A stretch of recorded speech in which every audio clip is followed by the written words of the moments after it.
December 1st, 1995. The phone rang in Deanna Martin's house, and her heart stopped. It was her father's nurse, calling from the Beverly Hills mansion on Larrabee Street. Dean wasn't doing well. His breathing had gotten worse overnight. The doctors were concerned. Would she come over? Deanna didn't wait for the details. She grabbed her keys and left immediately. When she arrived at her father's house, what she found broke her heart in a way she never could have anticipated. Dean Martin, the legendary entertainer, the king of cool, was sitting in his study wrapped in a blanket despite the warm December weather. He looked like a ghost of the man he had been.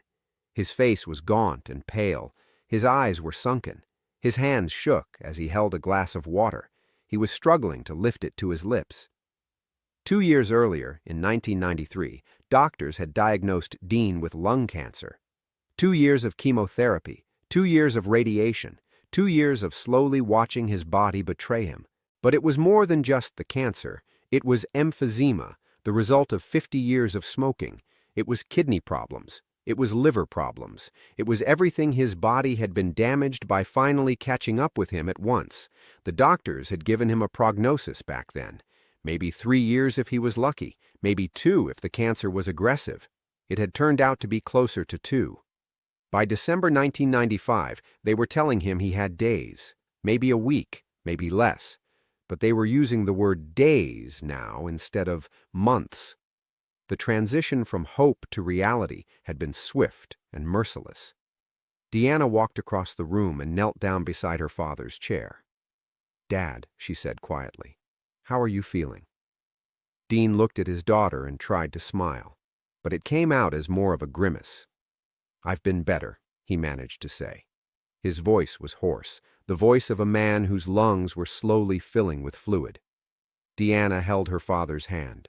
It felt so small, so fragile, like holding a bird that could break at any moment. "You're going to be okay," she said, but they both knew it was a lie. Okay was no longer an option. The only question now was how much longer until the end came. "I don't want to go to the hospital," Dean said suddenly. "If it's time, I want to be here. In my own home. With my things around me." Deanna squeezed his hand. "Okay, Dad. We'll make sure that happens. But that's not time yet. You might have more time than you think." Dean looked at his daughter with eyes that had seen everything, the beautiful and the terrible, the triumphs and the tragedies, the rise and the fall. He knew better. In his gut, he could feel it. The clock was winding down. He could feel his body shutting down piece by piece. His lungs were failing. His heart was struggling. It was like standing in a room where the walls were slowly closing in, knowing that eventually they would crush him, and there was nothing he could do to stop it. All he could do was wait. All he could do was prepare. "I had a dream last night," Dean said quietly. Deanna waited for him to continue. "I saw Dino. He was standing at the gate of the house we used to have in Malibu. You know the one?" Deanna nodded.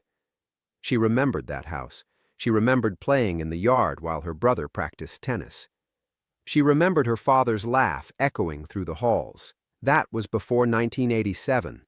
That was before everything changed. In the dream, Dean continued, Dino was just standing there, and he was smiling. Not sad, just smiling, and he was waving me over. Deanna felt tears forming in her eyes. She knew what that meant. She knew what her father was saying. In the 8 years since Dean Paul's death in that plane crash, Dean Martin had been waiting. Not living, just waiting. He had been a man going through the motions, appearing at events occasionally, doing what he had to do to survive, but never truly engaging with life again. His soul had left his body on March 21st, 1987, when that F-4 Phantom slammed into the San Bernardino Mountains. Now, finally, after 8 long years of pain and suffering and endless grief, his body was catching up. His body was preparing to join his soul. And in a way, Dean Martin was ready. He was ready to stop pretending. He was ready to stop fighting. He was ready to go home. But first, he had one more Christmas to get through. December 18th, 1995, 1 week before Christmas. The family had gathered at Dean's house for what everyone knew, but nobody said out loud, might be his last Christmas. Deanna was there. So was Ricci, his son from his second marriage. Catherine, one of his daughters. They sat together in the living room of the Beverly Hills mansion, a place that had once been filled with laughter and music and the kinds of parties that Las Vegas legends threw. Now it was quiet. So quiet. The television was off. There was no music playing, just the sound of Dean's labored breathing and the occasional clink of ice in a glass. On the table next to Dean's chair sat a bottle of his favorite scotch. It wasn't prescribed by any doctor. In fact, the doctors had told him to stop drinking months ago, but Dean figured that at this point the rules didn't matter anymore. His liver was failing anyway. The scotch wouldn't make things much worse. It might make things a little better, or at least a little more bearable. His daughter Catherine sat beside him and tried to engage him in conversation. She talked about her children. She talked about work. She talked about anything and everything except the elephant in the room, except the fact that her father was dying, except the fact that this would be the last Christmas. Dean listened politely, but his mind was elsewhere. His mind kept drifting back to 1987, back to that phone call backstage at Bal's Casino in Las Vegas. Back to the moment when everything changed. That's what Dean's mind did now. It lived in the past. It lived in memories that were at least happy, even if they were also painful. It lived in the places and moments where Dean Paul was still alive. Because in the present, Dean Paul was gone. In the present, Dean was dying. In the present, there was only pain and loss and the waiting for the end. So Dean's mind stayed in the past, where his son still existed. On December 20th, Frank Sinatra's daughter, Tina, called the house. Frank had been dead for about a year by this point, and Tina was calling to check on Dean. She had always loved him. He had always been like an uncle to her. She asked how he was doing. Dean's response was short and simple. "I'm not doing well, Tina. I think I'm getting close to the end." Tina tried to be upbeat. "The doctors can do amazing things these days, Dean. You might surprise everyone and pull through." But Dean interrupted her gently. "Tina, I don't want to pull through. I'm tired. I've been tired for a long time. Since your father's gone, since Dino's gone, I'm just going through the motions, and I'm ready to stop." When Tina hung up the phone, she called her brother Frank Jr., and they both cried. They had grown up watching Dean Martin and Frank Sinatra perform together. They had watched two men who were more than just friends. They were brothers, and now both of those men were gone, and a whole era of entertainment and Vegas glamour had died with them. On December 22nd, Jean Martin, Dean's ex-wife and the mother of Dean Paul, came to visit. They had divorced decades ago, but they had remained close. They had remained connected by the tragedy they had shared. When Jean saw Dean, she immediately broke down. She held him and wept. They both wept, because they both knew that this was goodbye, that this was the last time they would sit together in this life. After Jean left, Dean sat alone in his study and looked at the photograph of Dean Paul on the wall. His son, frozen in time at the age he had been when the plane went down, 35 years old, handsome, strong, full of potential, and frozen forever at that moment. Dean reached up and touched the photograph.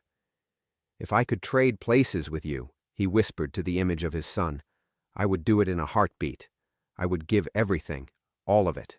The success, the fame, the career, the money, all of it, just to have you back for one more day." But the universe didn't work that way. The universe had taken Dean Paul and left Dean Martin behind. And now, at last, the universe was finally coming to collect. December 23rd, 1995, 2 days before Christmas, Deanna received a call from her father's doctor. The end was very near now, maybe 24 to 48 hours, maybe less. She should prepare herself. She should prepare the family. Deanna called her siblings and told them. She called other family members. She called some of Dean's closest friends. Everyone knew what was coming. The only question was when. Dean spent the day in his bedroom, barely conscious now. His body was shutting down. His organs were failing.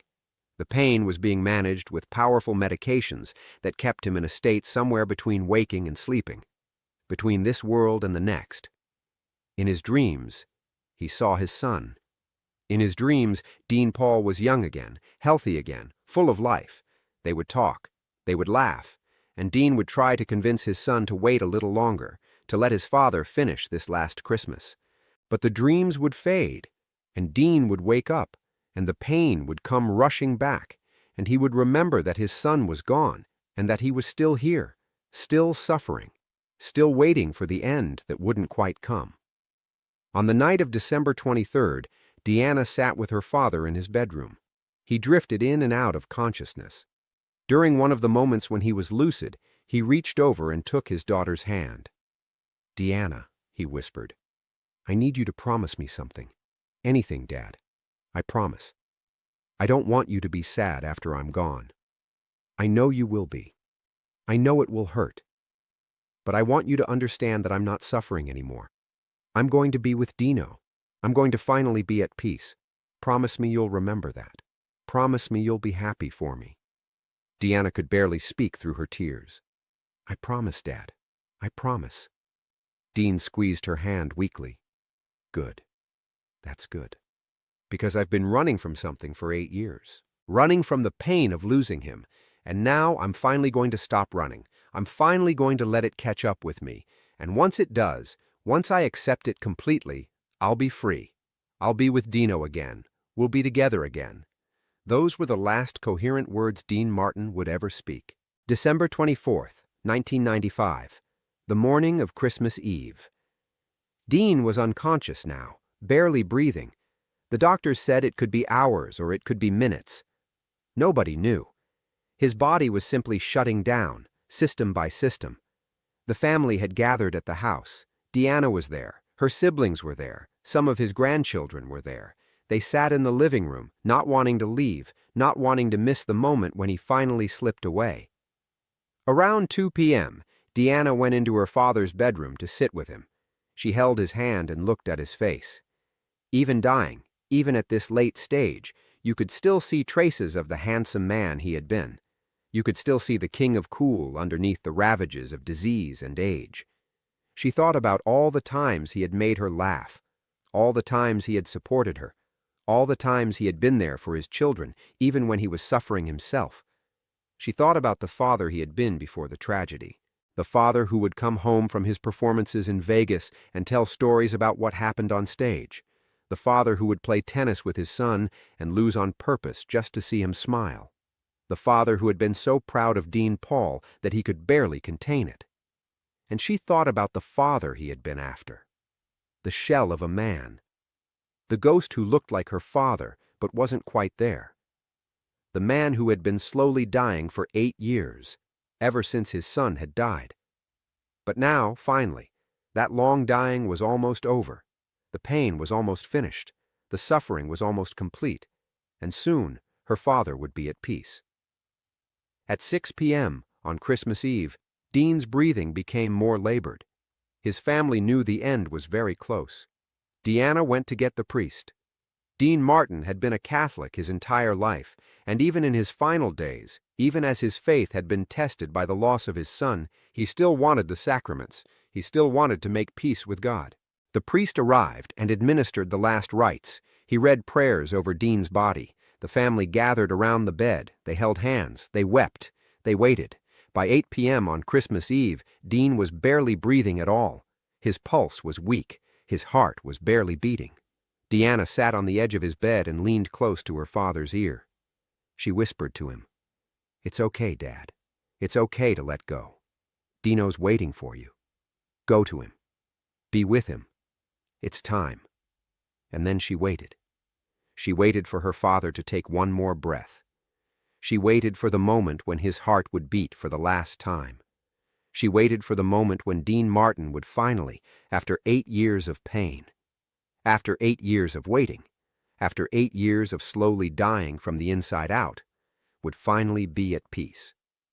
But that moment didn't come on Christmas Eve. Dean's heart kept beating. His lungs kept struggling to draw breath. His body, despite everything, refused to give up. It was as if some part of him, some stubborn part that had always defined Dean Martin, was refusing to surrender, refusing to quit, refusing to go gentle into that good night. So Christmas Eve passed, and Dean Martin was still alive. December 25th, 1995. Christmas morning. Dean had made it through the night. Against all odds, despite everything the doctors had said, he was still breathing, still alive, barely, but alive. His family gathered in the house.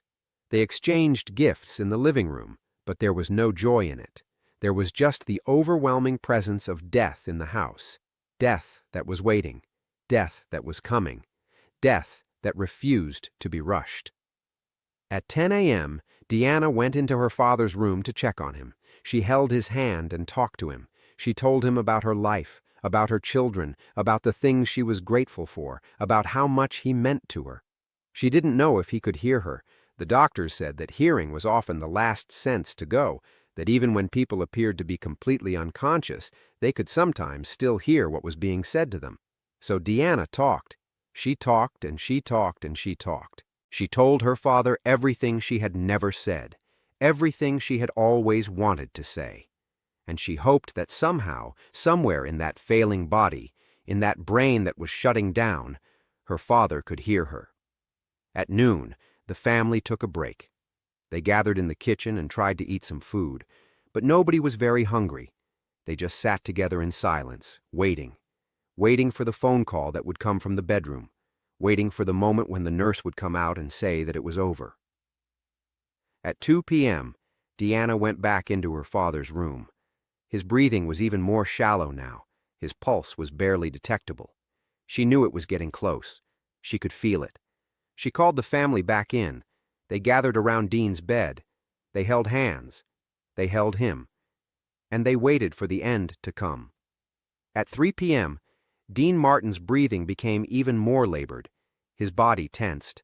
His mouth opened slightly. And then, in the stillness of Christmas afternoon, with his family surrounding him, with his grandchildren in the next room, with the muted sounds of Christmas carols playing somewhere far away in the house, Dean Martin drew his final breath. For a moment, everything stopped. Time seemed to stand still. The world seemed to hold its breath.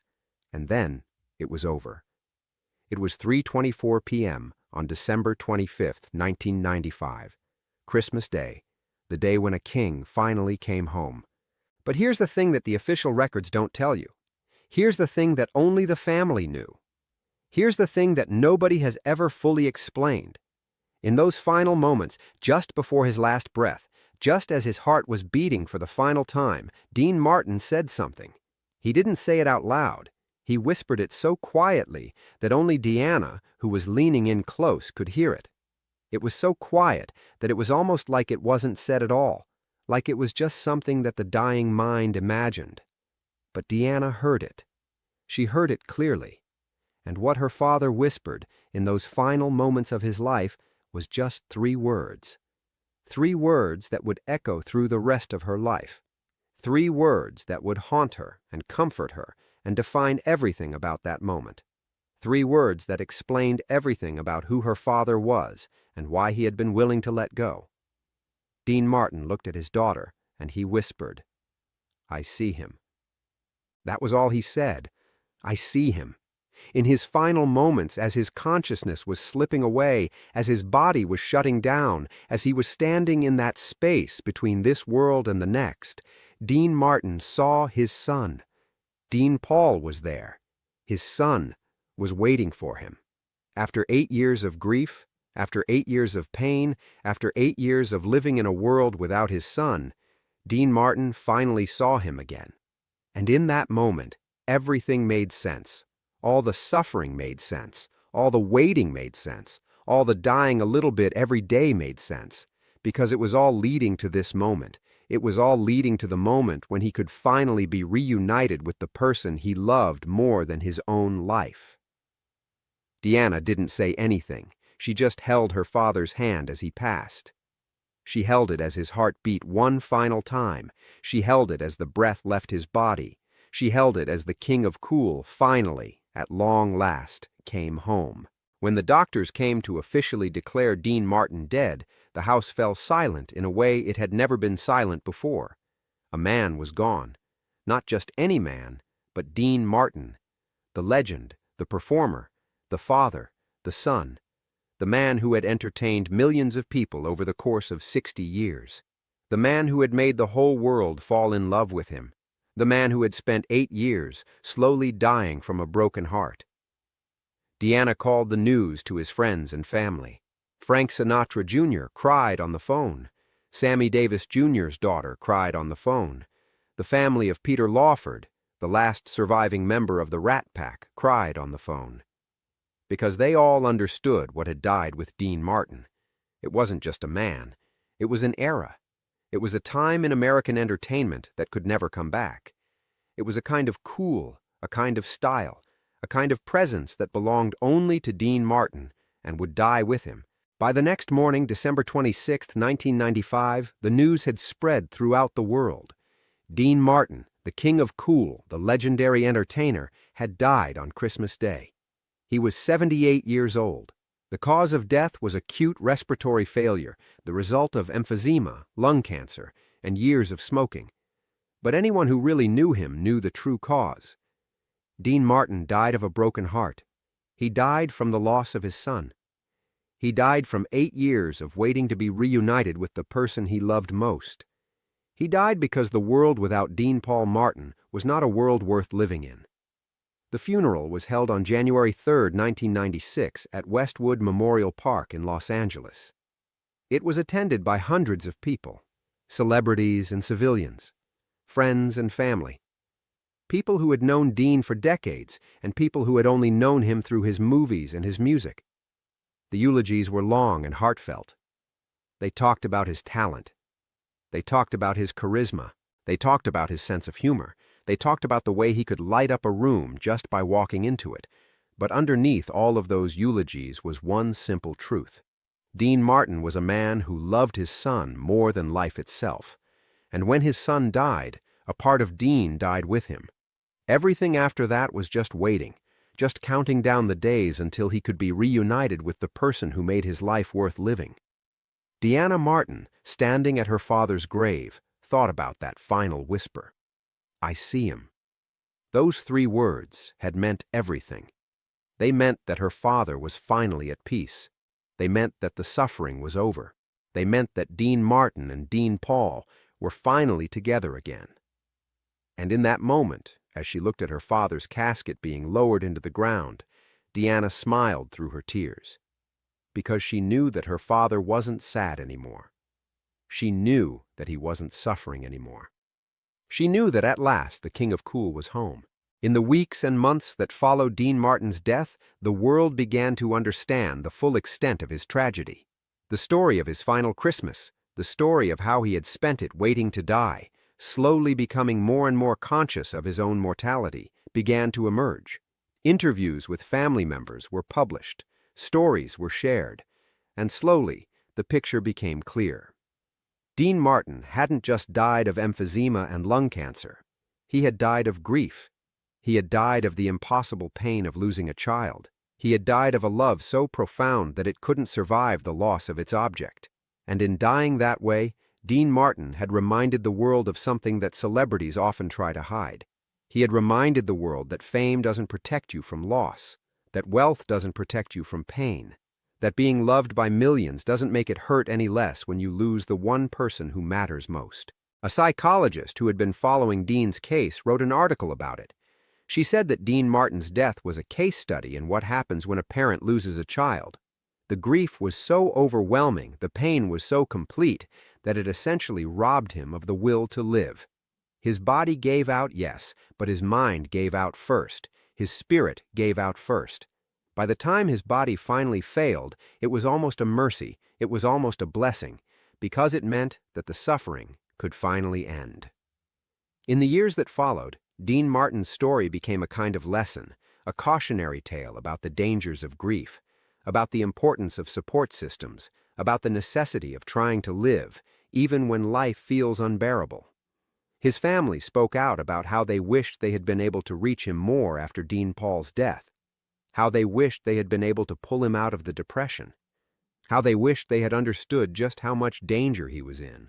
But sometimes, in matters of the heart, In matters of a parent's love for a child, there is no saving someone. There is no rescue possible. All you can do is wait for them to be reunited with the person they love, and hope that wherever they go, whatever comes next, that's where the healing begins. In 2001, a documentary about Dean Martin's life was released. It focused heavily on his later years, on the tragedy of Dean Paul's death, and on Dean's slow decline. In one scene in that documentary, Dean is interviewed by a journalist. He's thin and fragile, but he's dressed impeccably in a suit and tie because that's who Dean Martin was. That was his armor against the world. The journalist asks him about his son, about whether he's learned to live with the loss, and Dean, with a slight smile and that trademark Dean Martin coolness, says, "You don't learn to live with it. You just learn to carry it. You wake up every day with this weight on your shoulders, and you carry it. You carry it to work. You carry it home. You carry it to bed at night. And eventually, after enough years, you get used to the weight. You stop noticing it as much. But it's always there. It's always with you." Then he pauses, and he says, "But if I could trade this whole life, this whole career, all of it, for one more day with my son, I would do it without hesitation. That's what I learned. That fame and fortune and success, they don't matter. The only thing that matters is being with the people you love." So let's get back to that Christmas Eve and Christmas Day in 1995. Let's go back to that house in Beverly Hills where the greatest entertainer of his generation was preparing to leave this world. Let's go back to those final moments, because the thing that nobody talks about, the thing that has never been fully explained, is why Dean Martin refused to die on Christmas Eve, why his body held on for those extra hours, why his heart kept beating when all logic suggested that it should have stopped. And the answer, according to Deanna Martin in her later interviews, is that her father was waiting for Christmas. He was waiting for the day to officially arrive before he would let go. He was waiting for Christmas morning. He was waiting for that moment when the whole world was celebrating Christmas, when families were together, when joy was supposed to be in the air. He was waiting for that moment to leave, because that was who Dean Martin was. Even in death, even as his body was failing, even as every cell in his body was screaming for relief, he was thinking about symbolism. He was thinking about timing. He was thinking about making one last grand gesture. He was going to die on Christmas Day, the day when a child was born, the day when the world celebrates new life, the day when people come together and remember that love is the most important thing. He was going to die on that day. And in doing so, he was going to make a statement. He was going to say without words that what mattered in life was the same thing that mattered at Christmas: family, love, being together, not success, not fame, not achievement, but love. That's what Dean Martin was saying with his death. That's what he was trying to communicate. And when you understand that, when you really understand that, the story of his final Christmas takes on a whole new meaning. It becomes less of a tragedy and more of a final performance. A final show. A final statement from the King of Cool about what it all meant. What it all came down to. What mattered when everything else was stripped away. Dean Martin died on Christmas Day because he wanted to. Because he was waiting for that day. Because he understood that his life, his death, his entire existence was a story. And stories need proper endings. They need proper timing. And what better way for Dean Martin to end his story than to leave on the day when the world celebrates love and family and the rebirth of hope? What better way to say goodbye than to do it on the day when everyone is supposed to be together? What better way to leave this earth than to leave it as a reminder that the only thing that truly matters is the people you love? That's what happened on Christmas Day, 1995. That's the real story. That's what people forget when they talk about Dean Martin's death. They talk about the emphysema and the lung cancer and the respiratory failure. But they don't talk about the symbolism. They don't talk about the artistry. They don't talk about the final performance. Because Dean Martin didn't just die. He ended his story. And he ended it perfectly. On Christmas Day, with his family around him, with the world celebrating love and family and togetherness, Dean Martin took his final breath and whispered 3 words. I see him. And with that whisper, with that final statement, the King of Cool came home. In the years that followed Dean Martin's death, his legacy took on new dimensions. He was no longer just remembered as a performer, as an entertainer, as the cool guy who made everything look easy. He was remembered as a man who loved deeply, a man who suffered greatly, a man who, when faced with unbearable loss, chose to bear it rather than abandon it. He was remembered as a father, and in that remembrance his humanity became clear. He was never the untouchable entertainer that people thought he was. He was always just a man who loved his son, who lost that son, and who spent the rest of his life trying to carry that loss with some kind of grace and dignity. Today, if you go to Westwood Memorial Park, you can visit Dean Martin's grave. You can see his name on the headstone. You can leave flowers. You can spend a moment remembering the man who made millions of people laugh. And if you're quiet, if you listen carefully, maybe you can hear an echo of that voice. That smooth, cool, unforgettable voice saying one final time, "That's a kick in the head." Because that's what life is. That's what loss is. That's what love is. It's a kick in the head. It comes out of nowhere. It changes everything. It takes what you thought you knew about life and turns it inside out. And all you can do is keep moving. All you can do is carry it. All you can do is love the people around you while you still can. And when your time comes, when your body finally gives out, when you take that final breath, maybe, just maybe, you'll see the people you love waiting for you on the other side. And then, at last, the journey will be complete.